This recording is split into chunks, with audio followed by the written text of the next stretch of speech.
S மக்களே, நம்ம எல்லாரும் ஆவலா எதிர்பார்த்த வைல்ட் கார்ட் கண்டஸ்டன்ஸ் என்ட்ரி கொடுத்துட்டாங்க. என்ட்ரி கொடுக்க போகிறாங்க. பிரஜினன் திவ்யா கணேஷ். அதுக்கு ஒரு ப்ரொமோ வந்திருக்கு. பிரஜின் லைட்டாக ஓவர் போட் போகிறாரோ. ப்ரொமோ பார்த்தீங்களா? உள்ளே இருக்கிறவங்களுக்குலாம் வந்து வாய் கொஞ்சம் நீட்டமாக இருக்குது, நாவடக்கம் இல்லை, இது கடைசி வார்னிங் அப்படிங்கிற மாதிரி தான் சொல்கிறாரு. இதை போய் உள்ளே சொல்கிறாரா? வார்னிங் கொடுக்கறதுக்கு நீ யாரடா வெங்காயம் தான் கேட்பாங்க. கொஞ்சம் ஓவர் கான்ஃபிடென்ஸில் போயிடுவாரோன்னு பயமாக இருக்குது. நிறைய பேரோட கனவு கண்டனா நாங்களாம் ரொம்ப ரசித்து பார்த்த ஒருத்தர் அவர். பேரை கெடுத்துக்காமல் வந்தார்னாலே போதும் எனக்கு இப்பயே தோண ஆரம்பிச்சிருச்சு மக்களே. ஏன்னா எனக்குலாம் அவர் ரொம்ப பிடிக்கும். உள்ளே போய் பேரை கெடுத்து போகிறோம் அப்படின்னு இப்பயே பயமாக இருக்குது. பார்க்கலாம். பட் ஃபயராக விளையாண்டாருன்னா நல்லாயிருக்கும். அங்கே தட்டி கேட்க ஆள் இல்லை அப்படிங்கிறது தான். பட் எப்படி தட்டி கேட்குறோம் அப்படிங்கிறதும் ஒன்று இருக்குது இல்லையா? அது ஓவர் போட் போச்சுன்னா அதுவும் பார்க்குறதுக்கு நல்லா இருக்காது. அடுத்து பிரஜினுக்கு அப்புறமா போகிறது திவ்யா கணேஷ். அவங்கள பற்றி எனக்கு இப்போதைக்கு பெருசாக எதுவும் எக்ஸ்பெக்டேஷன் இல்லை.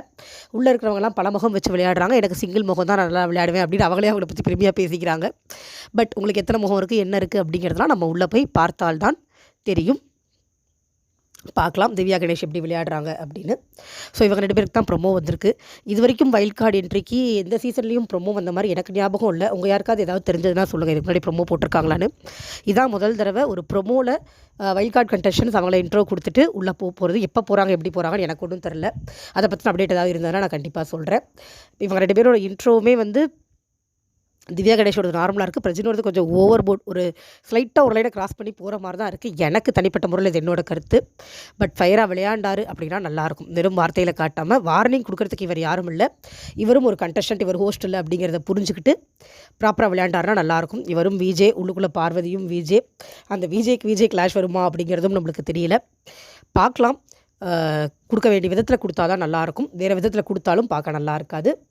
நல்லபடியாக அட்லீஸ்ட் வைல்ட் கார்டு கண்டஸ்டன்ட் நல்லபடியாக விளையாடுவாங்க நம்புவோம். பட் எனக்கு இருக்கிற ஒரே விஷயம் என்னென்னா, இவங்களெல்லாம் முதல்ல உள்ளே அனுப்பிச்சிருந்துருக்கலாம்.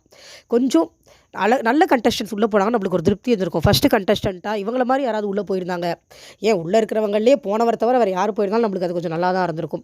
தேவையில்லாமல் ஒரு 2-3 பேர் யூடியூப்லேருந்து ரொம்ப மோசமான முறையில் பிரபலமானவங்களை அனுப்புனதுக்கு பதிலாக இவங்களெல்லாம் முதலே அனுப்பியிருந்திருக்கலாம் அப்படிங்கிற கருத்து நம்மளுக்கு தோண தான் செய்து. பார்க்கலாம் என்ன பண்ணுறாங்கன்னு. Stay tuned.